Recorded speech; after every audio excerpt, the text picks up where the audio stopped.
As we await Jerome Powell's news conference, congressional leaders on Capitol Hill appear to be on the brink of a long-awaited deal on COVID-19 relief for the American public. Now, a deal could come as early as today, which would extend federal benefits for millions of individuals and businesses as well, as money is also used to ship the coronavirus vaccine throughout the country. I want to bring in Florida Senator Rick Scott now. Senator Scott, one report out earlier today, in fact, quoted Senator Thune saying that we could see households getting checks in a range of $600, $700.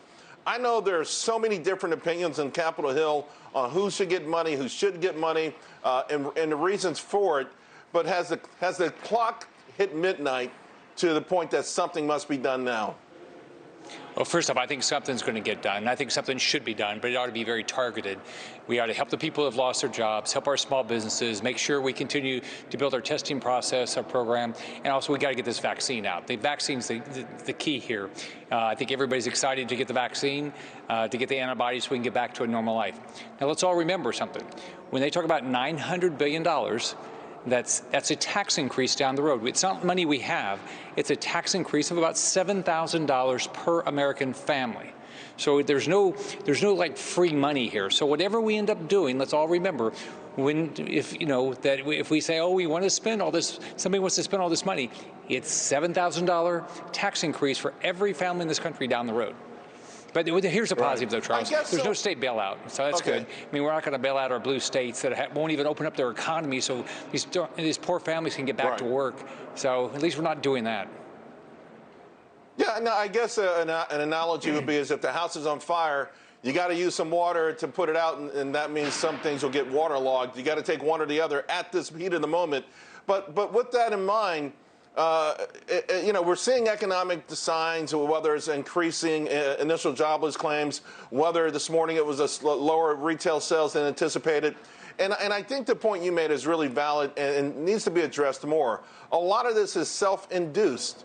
And it really frustrates folks in states like Florida that are open, that are trying their best to walk this thin line, if you will, where you don't crush people's dreams and hopes and businesses, by the same token allow Americans to police themselves, but you also have to take your tax money to help your fellow American who may not live in a similar state. I mean, you understand that's a tough one, and yet this is what we're talking about right now.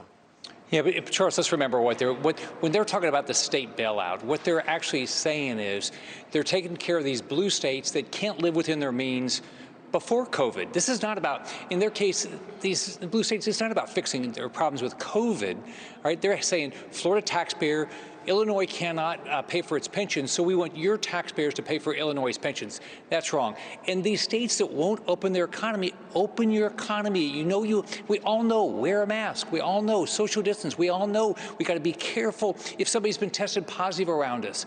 So we have to quarantine. We know that stuff. Let us run our businesses and get back to work. We got to get this country going again. And what we're doing is by giving the money to these states for, if we give it to them to not stay open, what are they going to do? Just keep shutting down. It's not good for the poorest families in our country.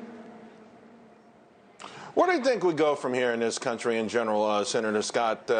It's just obviously we're as divided as ever. There's a lot of animosity, and I just don't get a sense that it's going to get better anytime soon. I'm very optimistic. Here's what I think is going to happen. I think we're all going to come to our senses at some point, or a lot of us will, and say, you know what? There's a kid like me growing up in public housing. I want the shot to live the dream. We all want the shot to live the dream. The government doesn't do that. We do that. We do that by working hard. We do that by saving our money. We do that by starting businesses. That's how we do it. We don't do it by government throwing things at it. Think about it. We're at $27 trillion worth of debt. Somebody's got to pay for that.